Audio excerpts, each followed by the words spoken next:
Injector के अंदर दो किस्म के इंजेक्टर हैं। सही है। एक जो है वो फ्यूल इंजेक्टर नॉर्मल वाली है और एक जीडीआई। सही GDI gasoline direct injection system है। सही है। उसमें क्या होता है कि वो कंप्रेशन चैम्बर जब पिस्टन पावर पे जाता है वो डायरेक्ट पिस्टन के ऊपर जो है स्प्रे करती है। अच्छा, वो बाहर से नहीं, कोई नहीं, वो पाइप किसी नहीं आ रहा वॉल के होता? ऊपर कहीं भी वॉल स्प्रे नहीं करती।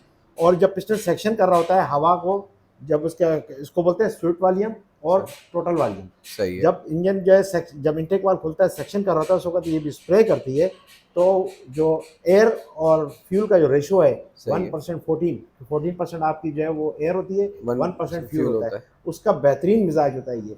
सही। और जो इंटेक पे होती है वो इंटेक पे जब स्प्रे करेगी तो इंटेक वाल्व खुलेगा तो उसमें से कुछ फ्यूल जो है वो आएगा, कुछ फ्यूल जो है वो रिटर्न हो जाएगा इंटेक पे, ज़ाया हो जिससे जाएगा। फ्यूल ज़ाया हो जाता है। तो क्योंकि ये नॉर्मल जो हमारे ईएफआई इंजेक्टर्स होते थे हाँ, उनमें ये मसला होता उनमें था। होता है। लेकिन सही। जो अब नई गाड़ियाँ हैं जिनमें जीडीआई सिस्टम है, ये बेहतरीन सिस्टम है। और आजकल अमेरिकन जीएमसी जितनी गाड़ियाँ आ रही हैं सही है। उनमें सब डायरेक्ट फ्यूल इंजेक्शन सिस्टम लगा हुआ है। परफेक्ट। उससे ये होता है कि फ्यूल आपका ज़ाया नहीं होता ज़ाया नहीं होता। और उसकी रेशो जो है वो बिल्कुल सेट रहती है। यानी कि अगर जीडीआई प्लस वीवीटीआई वाली कोई गाड़ी मिल रही हो वो हाँ, फ्यूल एवरेज के लिहाज वो से बेस्ट है। बेहतरीन होती है। और फिर उसके जो कस्टमर जो स्पार्क प्लग मैन्युफैक्चर का रिकमेंडेड होता है वो ही यूज़ करें।